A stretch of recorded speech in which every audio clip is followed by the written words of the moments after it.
তো পৃথিবীর সবচেয়ে আত্মমর্যাদা সম্পূর্ণ প্রাণী হচ্ছে উট। সবচেয়ে রাগী প্রাণীদের একটা হচ্ছে উট।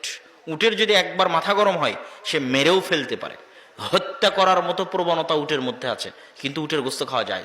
এবং উটের রক্তে এত তেজ এবং এত আত্মমর্যাদা, এত আত্মসম্মান যে উটের রক্তের গরমের কারণে উটের গোস্ত খেলে উজু করার আদেশ আছে রাসূল সাল্লাল্লাহু আলাইহি ওয়াসাল্লামের পক্ষ থেকে। তো উটের এই আত্মমর্যাদা, আত্মসম্মানের কারণে তার স্ত্রীর সাথে যদি অন্য কোনো উট কোনো কিছু করার চেষ্টা করে, তো এই উট ওই অপর উটকে মেরে ফেলে দিবে, দুনিয়াতে তার অস্তিত্ব রাখবে না। এই গতি উটের প্রাণীর মধ্যে আছে, একটা আল্লাহর সৃষ্টিজীব তার মধ্যে আছে।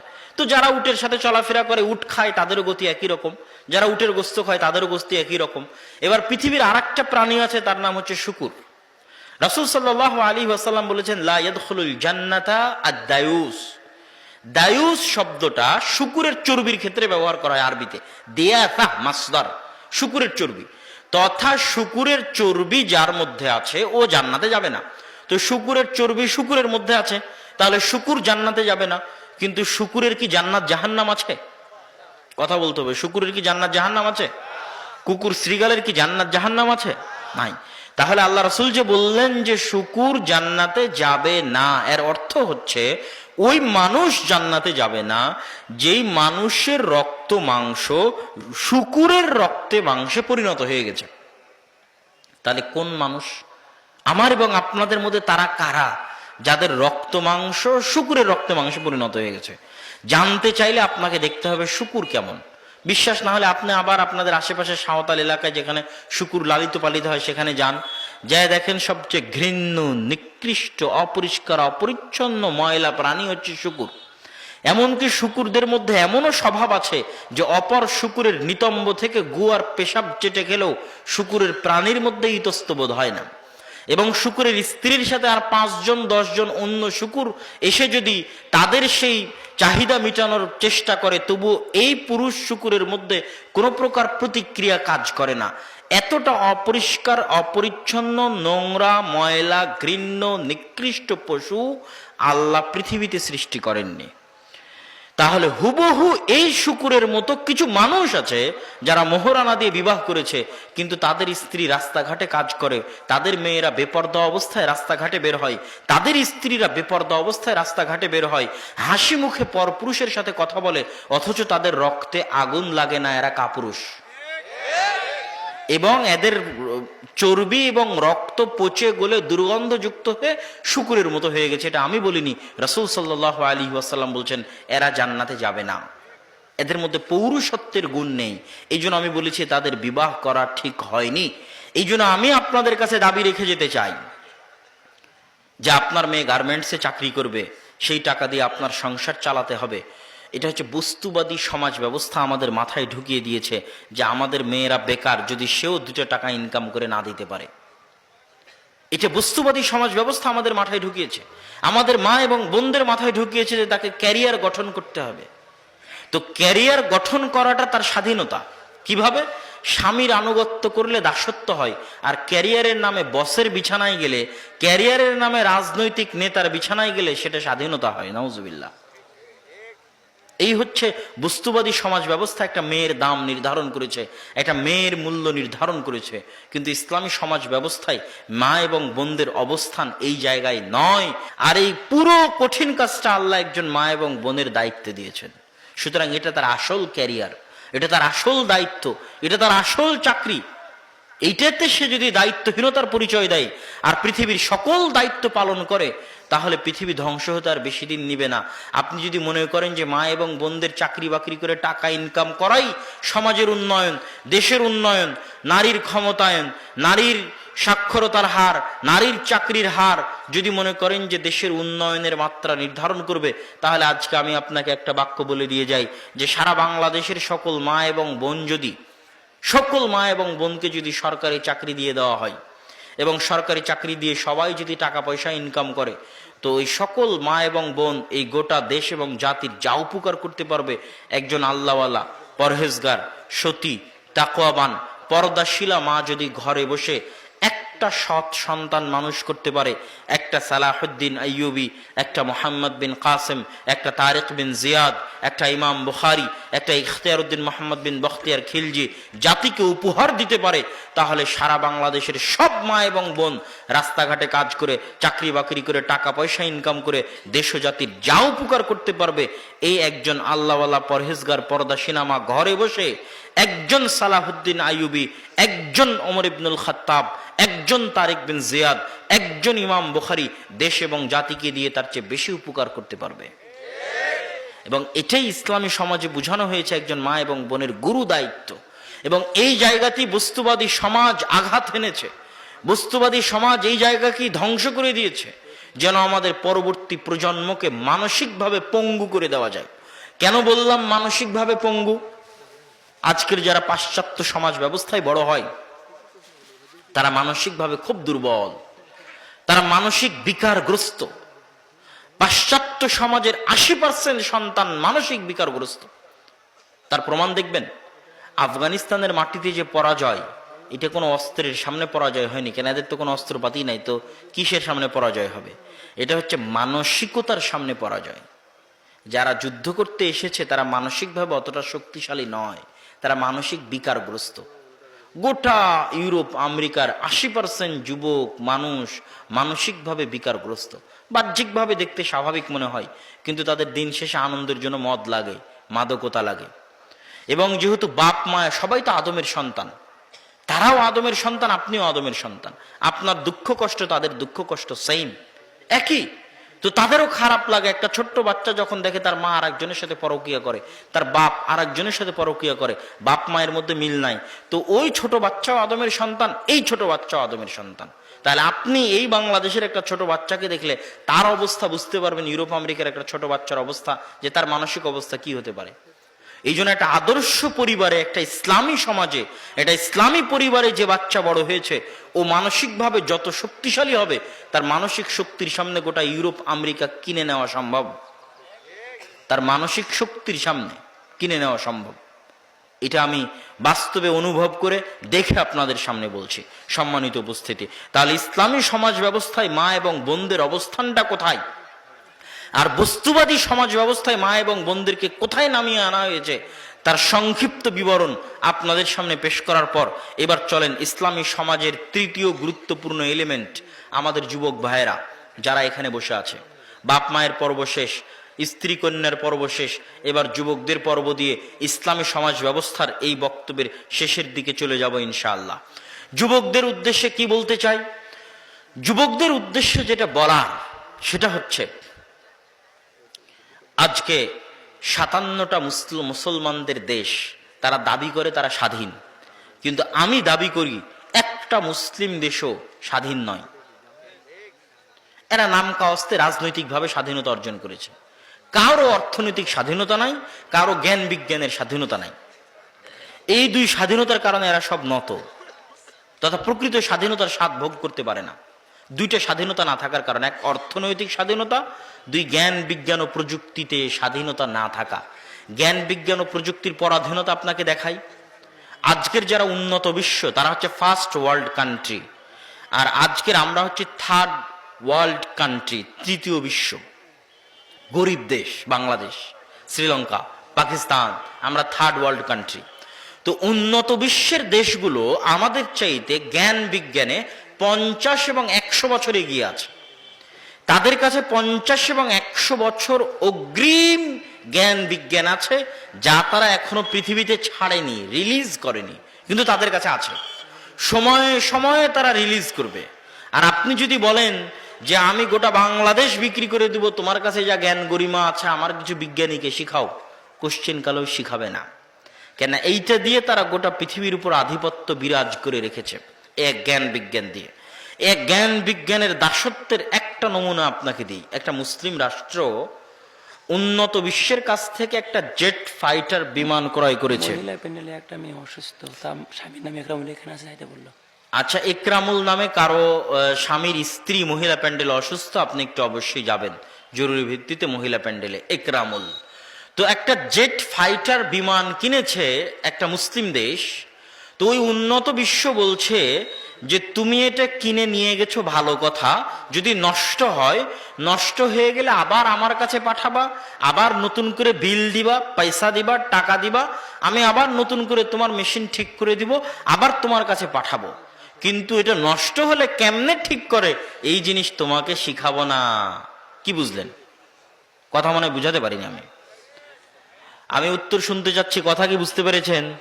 এই মাইক আপনার কাছে বিক্রি করেছি, বিক্রি করার পর বলেছি মাইক যদি নষ্ট হয় কেমনে ঠিক করতে হয় তা শিখাবো না, আবার আমার কাছে আসিও, আবার নতুন করে টাকা দিও, আমি আবার মাইক ঠিক করে তোমাকে দিয়ে দিব। তো তোমার কাছে যুদ্ধ বিমান বিক্রি করলাম, কেমনে ঠিক করতে হয় জানাবো না, নষ্ট হলে আমার কাছে আসবা, আবার টাকা দিবা, টাকা দিয়ে কিনেছো, আবার টাকা দিয়ে ঠিক করে নিয়ে যাবা। এর নাম হচ্ছে জ্ঞান বিজ্ঞানের দাসত্ব। তারা 50-100 বছর এগিয়ে। আর আপনি যে গোলাম দাস, এটা বুঝার জন্য দুটো উপায়। এক, আজকে আপনি প্রধানমন্ত্রী হয়ে যান, দেশের রাষ্ট্রপতি হন, আপনি বুঝবেন যে আপনি গোলাম। এটা অনেকের গায়ে লাগতে পারে কথাটা, কিন্তু আপনি বুঝবেন, আপনি প্রধানমন্ত্রী হলেই পরের দিন বুঝবেন যে আমি গোলাম, এটা গোলাম দেশের গোলাম প্রধানমন্ত্রী হয়েছে।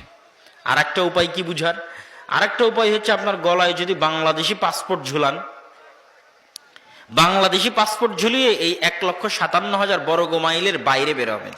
সেটা যদি ইন্ডিয়া হয় তো ইন্ডিয়া, সেটা যদি অন্য কোনো দেশ হয় তো অন্য কোনো দেশ। তখন দেখবেন আপনার দামটা কোথায়, আপনার ভ্যালুটা কোথায়। এই যে হাজারো যুবক বসে আছে, যারা কেউ ঠিক বলছে কেউ ঠিক বলছে না, এরা ওই যে বিশ্বকাপ খেলার সময় যেই সমস্ত দেশের খেলা দেখে লাফালাফি করেছে, চিল্লাচিল্লি করেছে, আবার পিকনিক করেছে, ওই সমস্ত দেশেও যদি এরা বাংলাদেশি পাসপোর্ট ঝুলিয়ে প্রবেশ করতে চায়, তাদেরকে ন্যাংটা করে ইমিগ্রেশনে পরীক্ষা করবে।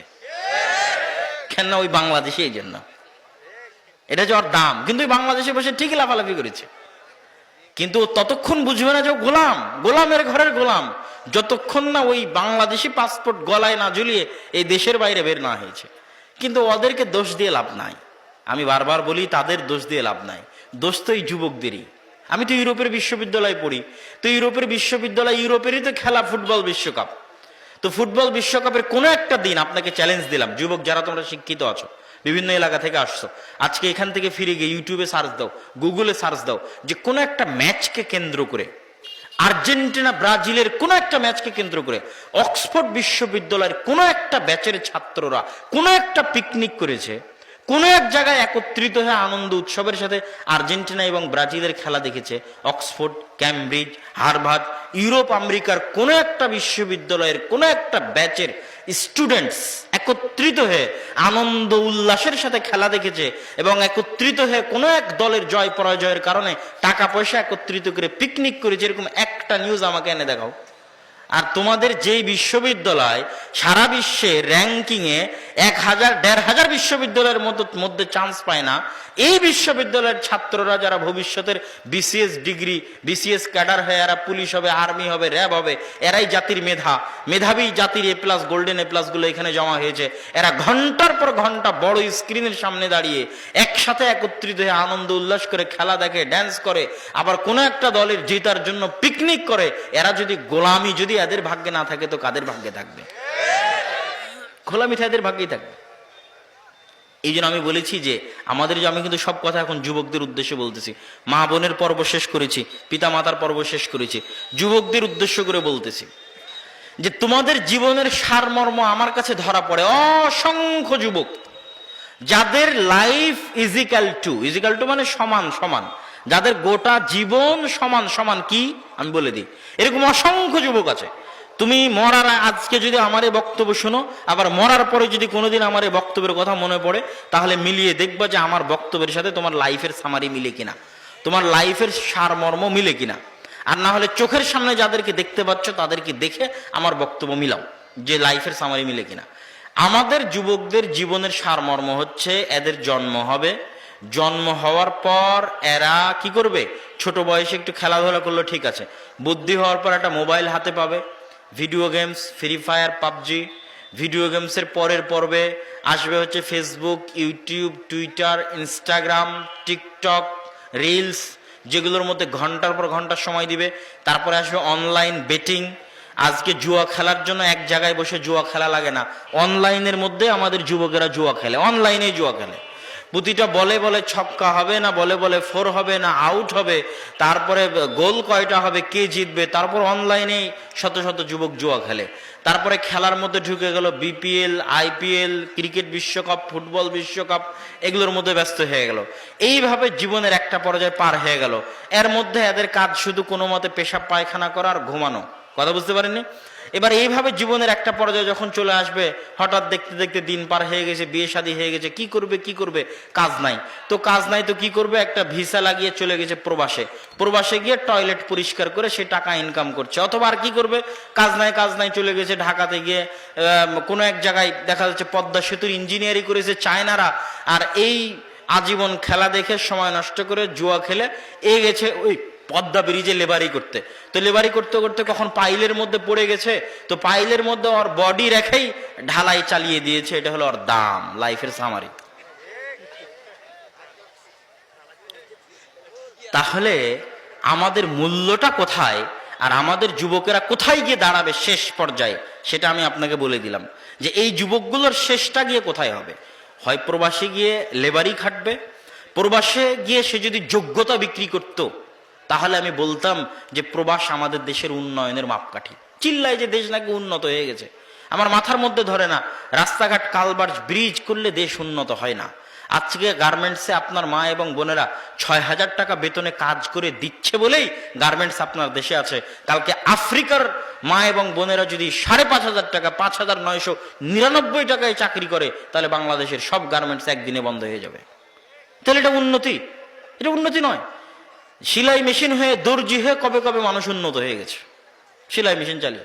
তাহলে যারা পারমাণবিক বম বানানো শিখলো, যদি দর্জি চালানোই উন্নতি হতো, ওরা পারমাণবিক বম বাদ দিয়ে দর্জি চালানোই শিখতো, ওরাই গার্মেন্টস খুলে বসে থাকতো। ওরা আমাদের কাছে গার্মেন্টস কিনতো না, গার্মেন্টসের জিনিস কিনতো না। এটা উন্নতি নয়। আমরা কম মূল্যে আমাদের শ্রম বিক্রি করি, কেননা আমাদের যোগ্যতা নেই। আমাদের যোগ্যতা না থাকার কারণে কম মূল্যে শ্রম বিক্রি করি। প্রবাসে আমাদের ভাইয়েরা অতি অল্প বেতনে চাকরি করে। আমি কাউকে অপমান করে কথা বলছি না, বরং কষ্টের সাথে বলছি। মদিনা ইসলামী বিশ্ববিদ্যালয়ে আমার ঘরটাও একজন বাঙালি পরিষ্কার করে, আমাদের টয়লেটও বাঙালি পরিষ্কার করে। তখন আমাদের কষ্ট লাগে। এবং জিনসিয়া, নাগরিকত্বের হিসেবে অ্যাজ এ বাংলাদেশি আমাদের অবস্থানটা কোথায়, এটা আর 10 জনের সামনে কিন্তু এমনি ফুটে ওঠে যে আমাদের দেশের লোকজন এখানে এসে যোগ্যতা বিক্রি করছে না, মেধা বিক্রি করছে না। জাস্ট একটা টয়লেটে একটা ক্লিন হ্যান্ড হাতে নিয়ে পরিষ্কার করার বিনিময়ে অতি স্বল্প মূল্যের বেতনটা দেশে পাঠাচ্ছে। এই হচ্ছে আমাদের দেশের যুবকদের সামাজিক অবস্থা। এর কারণ কি? এর কারণ এই যে বললাম, কি করতেছে আমাদের যুবকেরা, এটা আপনি চোখের সামনে দেখতে পাচ্ছেন। অতএব হে যুবক, তোমাদের উদ্দেশ্যে আমি বলতে চাই যে তোমাদের জীবনের বাস্তবতা এবং হাকিকত কি এটা জানার চেষ্টা করো। প্রোডাক্টিভিটি, উৎপাদন ক্ষমতা। আপনি কি মনে করেন এখানে যতজন বসে আছে এরা অন্য গ্রহ থেকে আসছে? আর যারা চন্দ্রে গেছে, মঙ্গলে গেছে, পারমাণবিক বোমা আবিষ্কার করেছে, উন্নত হয়েছে, ওরা অন্য গ্রহ থেকে আসছে? ওরা আদমের সন্তান আর আমরা আদমের সন্তান নই? একই। ওদের যা মেধা আছে এদেরও তা মেধা আছে। এখানে অসংখ্য যুবক বসে আছে, এরাও পারমাণবিক বোম বানাতে পারবে, এরাও জ্ঞান গবেষণা করে অনেক উন্নত হতে পারবে। এদেরও মেধার মধ্যে ওই শক্তি আছে। ঢাকা বিশ্ববিদ্যালয় স্ক্রিনের সামনে যারা খেলা দেখছে, ওদের মেধায় ওই শক্তি আছে। কিন্তু ওই মেধা কাজে লাগালে তো, ওই মেধা তো রাজনীতির মধ্যে নষ্ট হয়ে গেছে, আর এই মোবাইলের মধ্যে নষ্ট হয়ে গেছে, বিনোদনের মধ্যে নষ্ট হয়ে গেছে, জুয়ার মধ্যে নষ্ট হয়ে গেছে, মাদকতার মধ্যে নষ্ট হয়ে গেছে। ওই মেধার তো কোনো প্রোডাক্ট নেই, কোনো প্রোডাক্টিভিটি নেই, কোনো উৎপাদন ক্ষমতা নেই, নষ্ট অকেজো। এটা নষ্ট হওয়া মেশিন যেমন ডাস্টবিনে ফেলে দেওয়া যায়, তাদের মেধা ওরকম নষ্ট অকেজো হয়ে গেছে, ডাস্টবিনে ফেলে দেওয়া যাবে। সম্মানিত উপস্থিতি, অতএব যুবকদের উদ্দেশ্যে, মা এবং বোনদের উদ্দেশ্যে, পিতা এবং মাতার উদ্দেশ্যে আজকের ইসলামী সমাজ ব্যবস্থা এবং বস্তুবাদী সমাজ ব্যবস্থার বক্তব্যের এই পর্যায়ে এসে আর একটা জরুরি কথা, যেটা না শুনে কেউ যাবেন না। আপনাদের এই উত্তরবঙ্গে যেমন মাদ্রাসা শিক্ষার অভাব, বড় মাদ্রাসা নেই। বগুড়া জামিল মাদ্রাসা অতিক্রম করার পর বড় কোনো হানাফিদের মাদ্রাসাও নেই। আহলে হাদিস মাদ্রাসা বহু দূরের কথা, দুই একটা অল্প স্বল্প আছে। তার পাশাপাশি আর একটা বড় সমস্যা হচ্ছে, যে দুই একটা মক্তব চলতো, এই মক্তবগুলো বিভিন্ন কারণে গোটা রংপুর বিভাগে বন্ধ হয়ে গেছে, নাই। এবং এই মক্তবগুলো উঠে যাওয়ার কারণে ব্রাক স্কুল, তারপরে প্রশিকা, তারপরে হচ্ছে এই কাদিয়ানি, তারপরে হচ্ছে খ্রিস্টান মিশনারি, এদের পাল্লায় পড়ে যায়। দেখেন কুড়িগ্রামের চরে, লালমনিরহাটের চরে, পঞ্চগড়ে অসংখ্য কাদিয়ানি, অসংখ্য মুসলমান খ্রিস্টান হয়ে গেছে। কেন? এগুলো একটা মসজিদে মক্তব চলে না, কেউ কোরআন জানে না। সর্বনিম্ন শিক্ষা অন্তত কোরআনটা তো জানতে হবে। সর্বনিম্ন মুসলমান বলে দাবি করতে হলে অন্তত কি জানতে হবে? কোরআন জানতে হবে। তো একে তো মাদ্রাসা নাই, দ্বিতীয়ত স্কুলের ছেলে পেলে কোথায় কোরআন শিখবে? মসজিদে মক্তব নাই।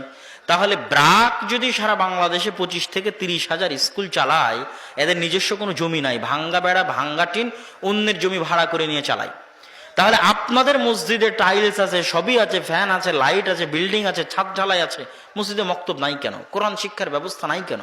মুসলমানের সন্তানেরা নিদেন পক্ষে নিম্ন পক্ষে কোরআন শিখতেছে না কেন? সর্বনিম্ন এই জ্ঞানটুকু তো অন্তত মুসলমানদের সন্তানদেরকে দিতে হবে।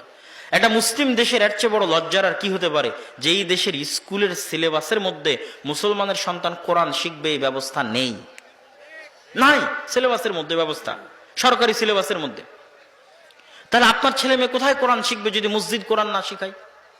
এই জন্য আমি বলেছি বক্তব্যের মধ্যে 2টা বাক্য বলেছি, 2-3টা বাক্য বলেছি, আজকে এক এক করে বলে শেষ করে দিই বাক্যগুলো। প্রথম বাক্য কি বলেছি? প্রথম বাক্য আমি বলেছি যে আল্লাহ, আল্লাহর কসম, একটা মসজিদে টাইলস দান করার জন্য টাকা দিলে, রড দান করার জন্য টাকা দিলে, ছাদ ঢালাইয়ের জন্য টাকা দিলে, ফ্যান লাইটের জন্য টাকা দিলে, এসির জন্য টাকা দিলে, জানে কি হবে? একটা ভাঙ্গা বেড়া ভাঙ্গা টিনের মসজিদে কোরআনের একটা অক্ষর আলিফ শিখানোর জন্য দান করলে তার চেয়ে বেশি নেকি হবে ইনশাআল্লাহ, তার চেয়ে বেশি নাকি হবে। 2 কি বলেছি? আমি এটা বলেছি যেই মসজিদ কমিটি মক্তব চালাতে পারে না, ওই মসজিদ কমিটিকে 24 ঘন্টার মধ্যে পদত্যাগ করতে হবে, মক্তব চালাতেই হবে। 3 কি বলেছি? ভিক্ষা করে হলেও, না খেয়ে থেকে হলেও, ক্ষুধার্ত থেকে হলেও মসজিদে মক্তব চালু করতে হবে, প্রত্যেকটা মসজিদে। আপনার মসজিদে থাকলে আর একটা মসজিদে কেন নাই খোঁজ নিতে হবে। আপনার মসজিদে থাকলে গ্রামের সব বাচ্চা মসজিদে কোরআন শিখতে আসে কিনা এটা নিশ্চিত করতে হবে। মসজিদকে প্রোডাক্টিভ হতে হবে, মসজিদের জায়গা দখল করে রাখবেন, ছাদ দিয়ে খালি 5 ওয়াক্ত সালাত আদায় করে টাইলস আলা সুন্দর মসজিদ বাসর ঘরের মতো সাজিয়ে রেখেছেন, নামাজ শেষ মসজিদে তালা, রমজান মাসে ফেতরার চাউল বন্টন করলেন, কুরবানিতে গোস্ত বন্টন করলেন, এই কি মসজিদের কাজ শেষ? আপনি কি মনে করেন এটাই মসজিদের কাজ শেষ? মসজিদকে প্রোডাক্টিভ হতে হবে। মসজিদের অসংখ্য অগণিত কাজ আছে, সমাজে প্রভাব বিস্তার করতে হবে মসজিদকে। তার সর্বনিম্ন কাজ হচ্ছে মসজিদে অন্তত কি থাকতে হবে? জোরে বলেন, কি থাকতে হবে? মক্তব থাকতে হবে। একজন ব্যভিচারিণী মহিলা, তার সাথে রাখাল রাইল গানাম ব্যভিচার করলো। ব্যভিচারিণী মহিলা জনগণকে বলল, এই গির্জায় যে শায়েখ আছে, পাদ্রী আছে, হুজুর আছে, সে আমার সাথে এই খারাপ কাজটি করেছে। লোকজন জুরাইজের সাওমা গির্জা ভেঙ্গে চূর্ণ বিচূর্ণ করে দিল। যখন সন্তান প্রসব হলো, 3 মাস যাওয়ার পরে, 3 মাস তারিখ পার হওয়ার পরে যখন সন্তান প্রসব হলো, যে সমস্ত বাচ্চা মায়ের কোলে কথা বলেছিল তার মধ্যে এই বাচ্চাটা একজন। জোরাইজ ওই বাচ্চাকে জিজ্ঞেস করে বলল, ইয়া সবি ইয়া ওয়ালাদ মান আবুক, এই বাচ্চা বলো তো তোমার পিতাকে। তখন বাচ্চা মায়ের কোল থেকে কথা বলে উঠলো যে অমুক রাইল গানাম, অমুক রাখাল আসলে আমার পিতা। জনগণ বুঝলো যে জুরাইজ নিষ্পাপ, জুরাইজ এই পাপের সাথে জড়িত নয়। কিন্তু কথা হচ্ছে জুরাইজ যেই যে অপমানের মুখোমুখি হলো, এই যে শাস্তির মুখোমুখি হলো, এই যে কষ্টের মুখোমুখি হলো, এটা তার মায়ের বদদোয়া কাজে লেগেছিল। তার জন্য তার মায়ের কোন বদদোয়া, কিসের জন্য? সে আল্লাহর সালাতকে প্রাধান্য দিয়েছিল মায়ের আহ্বানের উপরে।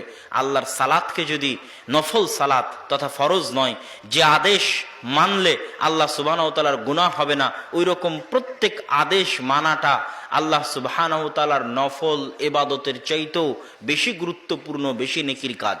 তথা 50,000 টাকা দান করলে যা নেকি হবে, 1 লক্ষ টাকা দান করলে যা নেকি হবে, বাপ মায়ের একটা আদেশ শুনলে তার চেয়ে বেশি নেকি হবে, হবেই হবে। 50 ওয়াক্ত সালাত, তারাবির সালাত, তাহাজ্জুদের সালাত আদায় করলে যা নেকি হবে, এবং অতিরিক্ত নফল সালাত আদায় করলে যা নেকি হবে। পিতামাতার একটা আদেশ, যে আদেশ শুনলে আল্লাহর অমান্য হবে না, আল্লাহর গুনাহ হবে না, এরকম যে কোনো আদেশ মেনে নিলে তার চেয়ে বেশি নেকি হবে যদি আল্লাহর সন্তুষ্টির জন্য মেনে নেয়। এভাবেই ইসলামে পিতামাতার অবস্থান নির্ধারণ করা আছে, এভাবেই ইসলামে পিতামাতার জায়গা নির্ধারণ করা আছে, যেটা বস্তুবাদী সমাজ ব্যবস্থার সাথে আকাশ ও জমিন পার্থক্য। বস্তুবাদী সমাজ ব্যবস্থায় সন্তানের বয়স যে 18 বছর হয়, সন্তান বাপের বিরুদ্ধে কেস করতে পারবে। ইউরোপ আমেরিকার প্রতিটা দেশে অসংখ্য মুসলিম ফ্যামিলি একটাই প্রবলেম ফেস করে, যে আমার সন্তান তো 18 বছর বয়সের পর আমার কথা শুনবে না। আমি যদি তাকে বলি বাবা তোমাকে নামাজ পড়তে হবে, পড়ানোর জন্য যদি একদিন লাঠি পেটা করি, তো পরের দিন যে কেস করে দিবা আদালতে। আমি যদি বলি যে বাবা অমুককে বিয়ে করা হবে না, অমুকের সাথে প্রেম করা হবে না, আমার চোখের সামনে যদি অন্যায় কাজে লিপ্ত হয়, আমি কিছু বলতে পারবো না, কেননা তারা ওপেন এবং আজাদ, যে কোনো মুহূর্তে আমার বিরুদ্ধে কেস করতে পারে। এটা হচ্ছে বস্তুবাদী সমাজ ব্যবস্থায় একটা পিতা এবং মাতার অবস্থা। আর ইসলামী সমাজ ব্যবস্থায় রাসূল সাল্লাল্লাহু আলাইহি ওয়াসাল্লামকে একজন ব্যক্তি এসে বলছে, আল্লাহ রাসূল, আমার বাপ আমার টাকা খেয়ে নেয়, আমার টাকা, আমার বাপ আমার ধন সম্পদ নিয়ে নাই, খেয়ে নাই। রাসূল সাল্লাল্লাহু আলাইহি ওয়াসাল্লাম বলছেন, আনতা ওয়া মালুকা লিআবিকা, আরে তুই আর তোর সকল ধন সম্পদ তোর বাপের। রাসূল সাল্লাল্লাহু আলাইহি ওয়াসাল্লামের উত্তর, হাদিসের বাক্য। ব্যক্তি এসে অভিযোগ দিল, আল্লাহ রাসূল, আমার বাপ আমার টাকা নিয়ে নেয়। তখন রাসূল সাল্লাল্লাহু আলাইহি ওয়াসাল্লাম উত্তরে কি বললেন, তুই নিজেও তোর বাপের, তোর ধন সম্পদও তোর বাপের। তাহলে কোনো সন্তানের যদি কোনো ধন সম্পদ থাকে, পিতা সেখান থেকে নিতে পারে, তার ইচ্ছা মতো খরচ এবং ব্যয় করতে পারে, এটা রাসূল সাল্লাল্লাহু আলাইহি সাল্লামের আদেশ। আর বস্তুবাদী সমাজ ব্যবস্থায় সন্তান পিতার বিরুদ্ধে কেস করতে পারে। এ হচ্ছে আসমান এবং জমিন পার্থক্য। এবং আমাদের সমাজ ব্যবস্থাতেও আমাদের সন্তান সন্ততির বিরুদ্ধে আমাদের একটাই আক্ষেপ যে তারা পিতামাতার কথা শোনে না, পিতামাতার আদেশ মানে না। পিতামাতার কথা শোনা ছাড়া, পিতামাতার আদেশ মানা ছাড়া জীবনে কেউ কোনোদিন বড় হয়নি, আর কারো পক্ষে কোনোদিন বড় হওয়া সম্ভব নয়। পিতামাতার দোয়া ছাড়া, পিতামাতার অন্তরের নেক কামনা ছাড়া পৃথিবীতে কোনোদিন কারোর জন্য কল্যাণ আসেনি, আর কারোর জন্য কোনোদিন কল্যাণ আসাও সম্ভব নয়। এই জন্য আপনার সকল কল্যাণ অকল্যাণ, এমনকি আপনার জান্নাত এবং জাহান্নাম উভয়টাই, আপনার দুনিয়াবি কল্যাণ পরকালীন কল্যাণ উভয়টাই আপনার পিতামাতার কাছে নিহিত। অতএব পিতামাতার দোয়া নিয়ে, পিতামাতার খেদমত করে, পিতামাতার আদেশ মেনে কষ্ট হলো বহুদিনই ভাই যারা প্রথম প্রথম আহলে হাদিস হয়, সালাফি হয়, হয়ে বলে যে আমার বাপ বেদাতি, আমার মা বেদাতি, কি করব। রাসূল সাল্লাল্লাহু আলাইহি সাল্লামকে একই প্রশ্ন করেছিল, আপনারটা তো বেদাতি। রাসূল সাল্লাল্লাহু আলাইহি সাল্লামকে প্রশ্ন করা হয়েছিল, আল্লাহ রাসূল, আমার মা মুশরিকা কাফেরা, কি করব। রাসূল বলেছেন, সিলি, তুমি তোমার মায়ের সাথে উত্তম আচরণ করো, দুনিয়াবি প্রত্যেকটা বিষয়ে তুমি তোমার মায়ের সাথে উত্তম আচরণ করো। কাফের হলে কি হবে, 10 মাস 10 দিন সেই পেটে ধারণ করেছে। কাফের হলে কি হবে, 2.5 বছর 3 মাস সেই তোমাকে দুধ পান করিয়েছে। এটাই আল্লাহর আদেশ যে কাফের হওয়ার পরও, মুশরিকা হওয়ার পরও যেহেতু সে বাপ মা, অতএব তার খেদমত করতে হবে, তার সেবা করতে হবে। তাহলে যদি আপনার বাপ মা বেদাতি হয়, আপনার বাপ মা যদি পীরের পূজারি হয়, আর আপনি আজকে আহলে হাদিসে বলবেন যে বাপ মায়ের সাথে ভালো সম্পর্ক রক্ষা করবেন না, বাপ মায়ের সাথে সুসম্পর্ক রক্ষা করবেন না, বউয়ের পাল্লায় পড়ে, তা কোশ্চেন কালো হবে না, এটা জান্নাতের রাস্তা নয়। ওঠেই আল্লাহর আদেশ। বিদাতি হলে কি হবে, কাফের হলে কি হবে, জন্ম সেই দিয়েছে, তার পেটেই আপনি ছিলেন, এবং তার পায়ের নিচে আপনার জান্নাত এবং জাহান্নাম। তার জান্নাত তার জাহান্নাম আল্লাহ দেখবে, কিন্তু আপনার জান্নাত আপনার জাহান্নাম তার পায়ের নিচে আছে। যতক্ষণ না তার কোনো আদেশ আল্লাহর বিরুদ্ধে না গেছে, আল্লাহ রাসূলের বিরুদ্ধে না গেছে, ততক্ষণ পিতামাতার আনুগত্য করতেই হবে। তিতা লাগলেও, মিঠা লাগলেও, স্ত্রী স্বীকার করলেও, স্ত্রী স্বীকার না করলেও। আর পিতামাতার দোয়া থাকলে আপনার ধন সম্পদ, পরিবার পরিজন, সন্তান সন্ততি সকল কিছুতে বরকত হবে। এবং সন্তান সন্ততিকে দাদা দাদির ভালোবাসা দেওয়াটা খুবই গুরুত্বপূর্ণ। দাদা দাদির যদি ভালোবাসা না থাকে, তারা অনেকটা মানসিকভাবে দুর্বল হিসেবে বেড়ে ওঠার সম্ভাবনা আছে।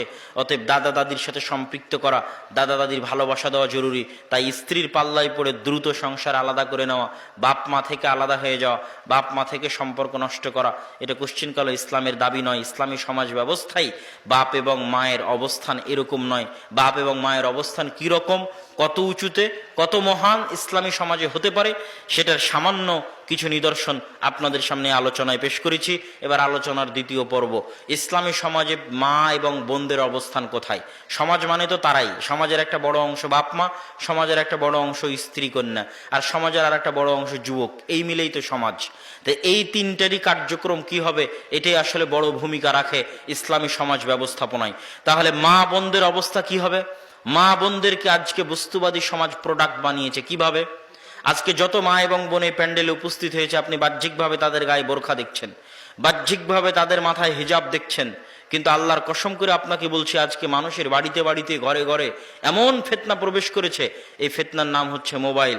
এই বোরখা পরা মেয়েরাই, আমার মায়েরা, আমার বোনেরা, এরাই, এই বোরখা পরে যে সমস্ত মেয়েরা আসছে, আপনাদের কন্যারাই, আপনাদের মেয়েরাই, আমাদের মেয়েরাই, আমাদের কন্যারাই, আমাদের বোনেরাই, এরাই ঘরে ফিরে গিয়ে এরাই ভিডিও করে টিকটক এবং ফেসবুক রিল সহ আরো বিভিন্ন ওয়েবসাইটে আপলোড দিবে 2-4টা ভিউয়ের জন্য। এবং তারা যে নিজেদেরকে প্রোডাক্ট বানিয়েছে, পণ্য, বাজারে বিক্রিযোগ্য পণ্য, বাজারে বিক্রিযোগ্য পণ্য, তার একটা জ্বলন্ত উদাহরণ হচ্ছে ফেসবুকের রিল আর এই টিকটক। এই টিকটক ভিডিওতে একটা মেয়ে যদি দেখে আর একটা মেয়ের তার চেয়ে বেশি ভিউ, 10,000, 5,000, 1 লাখ ভিউ, তাহলে আর একটা মেয়ে 2টা ভিউয়ের জন্য, 2টা লাইকের জন্য কাপড় খুলতে খুলতে উলঙ্গ পর্যন্ত হয়ে যাবে। আমাদেরই মা এবং আমাদেরই বোনেরা। তাহলে সে নিজেকে কত নিচে নামিয়েছে যে তার দাম 2টা লাইক, তার দাম 2টা ভিউ, বাস এই পর্যন্তই তার শরীরের দাম। এই 2টা লাইকের জন্য, ভিউয়ের জন্য সে তার শরীরকে বাজারে নিলামে বিক্রি করতে রাজি আছে। নাউজুবিল্লাহ। তাহলে কোথায় নেমে গেছে আমাদের বস্তুবাদী সমাজ ব্যবস্থা? আমাদের মা এবং বোনদেরকে কোন লেভেলের বাজারে বিক্রিযোগ্য পণ্য বানিয়েছে। আর ইসলামী সমাজ ব্যবস্থায় তার বিপরীতে কি হতে পারে সেটা আমি বলবো, যে মা এবং বোনদের অবস্থানটা কত উন্নত এবং কত সম্মানের সেটা বলবো। কিন্তু আগে বস্তুবাদী সমাজ ব্যবস্থায় কি অবস্থা হয়ে আছে দেখেন। আজকে বিমানে উঠলে যে সমস্ত বিমানবালাদের দেখা যায়, ওই কাজ কি একজন পুরুষ করতে পারে না? পারে। তাহলে ওখানে মহিলা কেন? সে তার যোগ্যতা বিক্রি করে সেখানে বেতন নিচ্ছে না, সে তার চেহারা বিক্রি করে বেতন নিচ্ছে। টিভিতে যখনই আপনি কোনো অ্যাড খুলবেন, সেই অ্যাডগুলো, যে পণ্যের অ্যাড দেওয়া হয়, ওগুলো কি ছেলেরা ব্যবহার করে না? চানাচুর, বিস্কুট, চা কি ছেলে মানুষ খায় না, শুধু কি মেয়ে মানুষ খায়? তাহলে টিভিতে যত অ্যাড আছে, অ্যাডভার্টাইজ আছে, সব অ্যাডভার্টাইজমেন্টে শুধু মহিলা কি জন্য আসে? এটা সে তার যোগ্যতা বিক্রি করছে না, এটা সে তার চেহারা বিক্রি করে টাকা ইনকাম করছে। রিসেপশন থেকে শুরু করে, শোরুম থেকে শুরু করে, রেস্টুরেন্ট থেকে শুরু করে সকল জায়গায় যেখানে যেখানে মেয়েদের রাখা হয়েছে জোরপূর্বক, যেখানে যোগ্যতার কারণে মেয়েরা আছে, আমি সেটার উপর কথা বলছি না, সেটার ক্ষেত্রে পর্দা মেনটেন থাকলেই যথেষ্ট। একটা মেয়ে যদি একটা গার্লস স্কুলের টিচার হয়, সে তার যোগ্যতা বিক্রি করে যদি বেতন ইনকাম করে এবং তার পরিবার এবং তার স্বামীতে যদি কোনো ক্ষতি না হয়, তার পর্দায় যদি কোনো ক্ষতি না হয়, সেটা তার ব্যাপার। কিন্তু যেখানে সে যোগ্যতা বিক্রি করছে না, যেখানে শুধু তাকে জোর করে বসানো হয়েছে তার চেহারা জনগণকে দেখানোর জন্য, রিসেপশন থেকে শুরু করে, বিমানবালা থেকে শুরু করে, অ্যাডভার্টাইজমেন্ট থেকে শুরু করে অসংখ্য জায়গায়, এমনকি আজকের সৌদি আরবেও জোরপূর্বক নারীদের ক্ষমতায়নের নামে অসংখ্য জায়গায় এত % মেয়ে রাখতে হবে মর্মে জোরপূর্বক মেয়েদেরকে ঘর থেকে বের করে চাকরির নামে, ক্ষমতায়নের নামে সেই জায়গাগুলোতে বসানো হয়েছে যোগ্যতার কারণে নয়, বরং চেহারা বিক্রি করার কারণে। অথচ আদম সন্তানের এই শরীরের দাম কত আপনি জানেন? আদম সন্তানের এই শরীর আল্লাহ সুবহানাহু ওয়া তাআলা নিজে হাতে বানিয়েছে। পৃথিবীতে আর কোনো কিছু আল্লাহ সুবহানাহু ওয়া তাআলা নিজে হাতে সৃষ্টি করেননি। এই জন্য বলা হয়েছে আশরাফুল মাখলুকাত, সর্বশ্রেষ্ঠ সৃষ্টিজীব।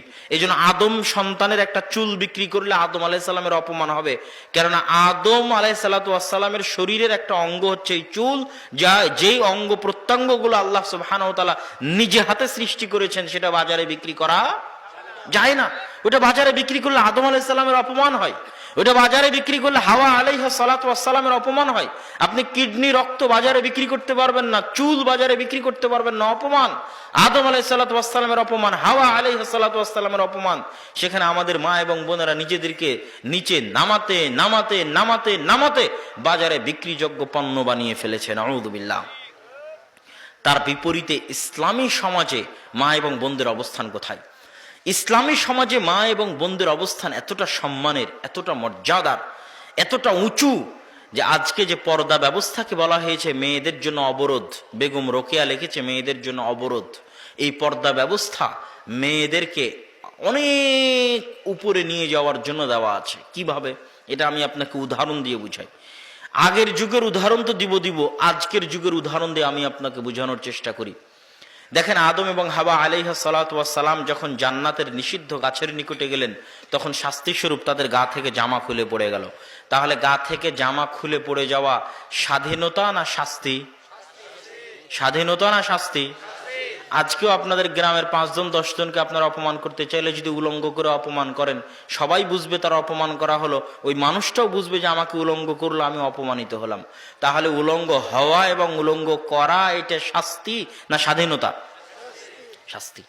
তাহলে শাস্তি কখন? তখন আমাদের মা এবং বোনদের স্বাধীনতা হয়ে গেছে। নাউজুবিল্লাহ। যে তারা উলঙ্গ হবে এটা নাকি স্বাধীনতা? এটা শাস্তি। ন্যাংটা হওয়া, ন্যাংটা করা শাস্তি। এটা কখন কখন তাদের কাছে স্বাধীনতা হয়ে গেছে। এই জন্য আফগানিস্তানের একজন মন্ত্রীকে জিজ্ঞেস করেছিল বিবিসির একজন ইন্টারভিউয়ার, যে ইন্টারভিউ নিচ্ছিল যে আপনাদের আফগানিস্তানে তো আপনারা মেয়েদের জোরপূর্বক হিজাব আর নেকাব করিয়ে রেখেছেন, এটা তো তাদের ঘরবন্দি করে রাখা, এটা তো দাসত্বের আলামত। তখন সে পাল্টা প্রশ্ন দিয়েছিল যে যদি হিজাব নিকাব দাসত্বের আলামত হয় আর হিজাব নিকাব খুলে ফেলাই যদি স্বাধীনতা হয়, তাহলে আপনাদের দেশের মেয়েরা পরিপূর্ণ উলঙ্গ হয়ে কেন রাস্তায় হাঁটে না? পূর্ণ উলঙ্গ অবস্থায় রাস্তায় হাঁটবে, তাহলে বেশি স্বাধীন হবে।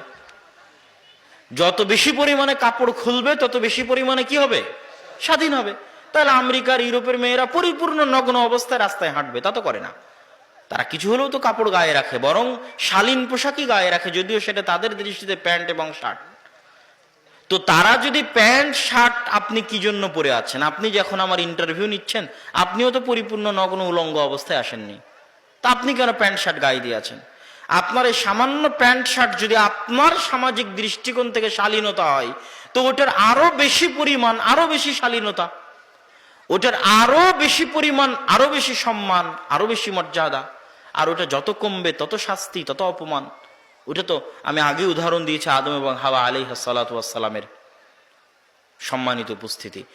তো এইটা যে সম্মান, পর্দা যে সম্মান, যে পরিবার যত উন্নত, যে পরিবার যত ধনী, যে পরিবার যত স্বাধীন, যে মেয়ে যত স্বাধীন, যে মেয়ে যত উঁচু বংশের, যে মেয়ে যত উন্নত পরিবারের, যে মেয়ে যত উন্নত বংশের, ধনী বংশের, টাকা পয়সাওয়ালা বংশের, সম্ভ্রান্ত বংশের, ওই মেয়ের পর্দার ব্যবস্থা তত উন্নত, জনগণ থেকে তত আড়ালে, জনগণ থেকে তত অদৃশ্য, তত দামি, তত মূল্যবান।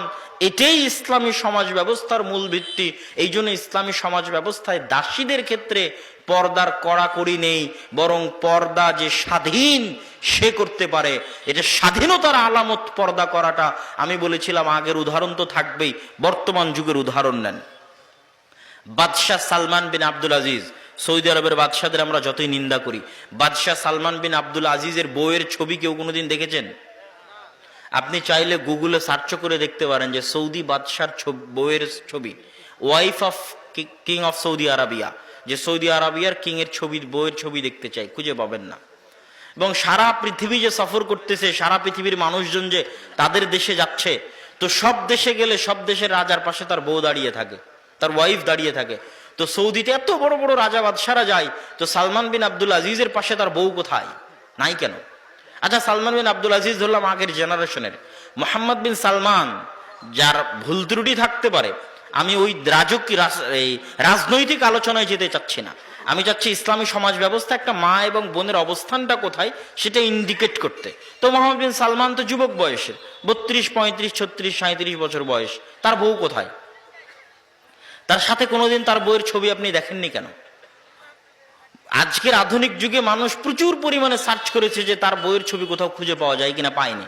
এই জন্য অনেক ফেক ছবি ইউটিউব ফেসবুকে ঘুরে বেড়াতে পারে, কিন্তু কোথাও রিয়াল কোনো ছবি তার ওয়াইফের কেউ দেখাতে পারবে না, নাই। তারা কোনোদিন জনসম্মুখে আসেই না। কেন জনসম্মুখে আসে না? আচ্ছা, শুধু এই পর্যন্ত সীমাবদ্ধ নয়। আরব আমিরাতের বা রাজা বাদশাদের আমরা দুর্নাম করতে পারি, কিন্তু আরব আমিরাতের বর্তমান যারা রাজা বাদশাহ, মোহাম্মদ বিন রাশেদ আল মাখতুম বা মোহাম্মদ বিন জায়েদ আল নাহিয়ান, তাদের মা, কোন জনের মা আমার এক্সাক্ট এই মুহূর্তে মনে পড়তেছে না, তাদের মায়ের তারা পাসপোর্ট বানিয়েছে উইদাউট ফটো, ছবি দেওয়া ছাড়া পাসপোর্ট বানিয়েছে। রাজকীয় ক্ষমতা, রাষ্ট্রীয় ক্ষমতা প্রয়োগ করে পাসপোর্ট ইস্যু করেছে, কি ছাড়া বলেন তো? মায়ের ছবি ছাড়া পাসপোর্ট ইস্যু করেছে। এবং অন্য দেশকে বাধ্য করবে, যদি আমার মা তোমার দেশে যায় তো পাসপোর্টের ছবি ছাড়া অবস্থাতেই যাবে, তুমি আমার মাকে তোমার দেশে প্রবেশ করতে দিতে বাধ্য, তুমি ছবিতেও দেখতে পাবে না যে আমার মায়ের চেহারা কেমন। কথা মনে আমি বুঝাতে পারিনি। এটা হচ্ছে তার দাম, তার মায়ের দাম, মূল্য, গুরুত্ব। যে যে যত অদৃশ্য, যে যত অস্পৃশ্য, যে যত দূরে, যাকে যত কম পাওয়া যায়, যাকে যত কম দেখা যায়, তার দাম তত বেশি। আর যে যত ফাত্রা, 3 নাম্বার শ্রেণীর, দাম নাই, ভ্যালুলেস, মূল্যহীন, ওকে রাস্তাঘাটেও পাওয়া যায়, বাজারেও পাওয়া যায়, ফোন করলেও পাওয়া যায়, মেসেজ দিলেও পাওয়া যায়, ডাকলেও পাওয়া যায়, রেস্টুরেন্টেও পাওয়া যায়, কলেজেও পাওয়া যায়, গ্রামের ছেলেরাও পায়, দুনিয়ার সবাই পায়। তাহলে সে ভ্যালুলেস। আপনি প্রধানমন্ত্রীর সাথে যোগাযোগ করতে চান, পারেন কিনা, কল দেন, রিসিভ করে কিনা, কথা হয় কিনা, প্রোটোকল, কেন উনি অনেক দামি, অনেক উপরে, ওনাকে আপনি অত সহজে পাবেন না। তো ইসলামী সমাজ ব্যবস্থা একটা মা এবং একটা বোনের অবস্থান অনেক উপরে, অনেক দামি, অনেক মহান, যেটা মানুষ তথা বস্তুবাদী সমাজ ব্যবস্থায় কল্পনা করা যায় না। এই জন্য আমি বলেছি আপনাদের অঞ্চলে বক্তব্য দিতে এসে, নীলফামারীতে এবং আপনাদের এই অঞ্চলের অবস্থা আমি জানি না, আমার যতদূর জানা যে গোটা রংপুর বিভাগের একই অবস্থা, সেটা হচ্ছে আপনাদের এই অঞ্চলগুলোতে মা এবং বোনেরা, যুবতী মা এবং বোনেরা সাইকেল চালিয়ে স্কুল কলেজে যায়। এবং আপনাদের এই অঞ্চলে, যেটা আমি রাজশাহীর অঞ্চলে নাই, রাজশাহী অঞ্চলে সাঁওতাল এবং আদিবাসীদের মেয়েরা এই মাঠে গিয়ে ধান লাগাতে পারে, তারপরে মাথায় ডালি নিয়ে ইট খোলা বহন করতে পারে। কিন্তু আপনাদের রংপুর বিভাগীয় অঞ্চলে আমি দেখেছি যে মুসলমানের মা এবং বোনেরা মাঠে গিয়ে ধান লাগায়, মুসলমানের মা এবং বোনেরা মাথায় মাটির ডালি নিয়ে এক জায়গা থেকে আর এক জায়গায় বহন করতেছে। এটা ইসলামী সমাজ ব্যবস্থা একজন মা এবং একজন বোনের অপমান। এবং যারা তাদেরকে বিবাহ করেছে, এদের বিবাহ করা হারাম হয়েছে, এদের বিবাহ করা কি হয়নি, জায়েজ হয়নি। এরা কেউ পুরুষ নয়, সবাই কাপুরুষ। যদি পুরুষ হয়, চুল পরিমাণ যদি রক্ত থাকে, তাহলে কল্পনা করেন যে ও আর মায়ের ছবি পর্যন্ত আর একজনকে দেখতে দিবে না। এর নাম হচ্ছে পৌরুষত্ব। ওর স্ত্রীকে আর একজনকে পর্যন্ত দেখতে দিবে না। এটা অ্যারাবিয়ানদের কালচারাল পৌরুষত্ব। এটাই ইসলামে দেখানো হয়েছে এবং শেখানো হয়েছে। এবং এটা যে যে অঞ্চলে বসবাস করে, যে যে প্রাণীর সাথে উঠা বসা করে, তার সাথে সম্পৃক্ত থাকে। যেহেতু আজ থেকে 20-30 বছর আগে আরবের মানুষরা আজকের মতো এত বিরিয়ানি, ব্রয়লার মুরগি এগুলো এত খাবার দাবার ছিল না। তাদের আদি খাবার ছিল উটের গোস্ত, খেজুর, গাহওয়া। ওই আদি খাবারে যারা অভ্যস্ত ছিল, তাদের মধ্যে ওই পৌরুষত্ব এখনো আছে। আর বিকৃত অবস্থা এখন যারা আরসি, পেপসি, কোকাকোলা খাচ্ছে এই যুবক সমাজ, এদেরও ওই খাবারের কারণে তাদের সেই পৌরুষত্ব কমে যাচ্ছে। এটা আমি অ্যারাবিয়ান কান্ট্রির কথা বলতেছি। সেই আগের পৌরুষত্ব তাদের মধ্যে, আগের জাজবার তাদের মধ্যে নেই।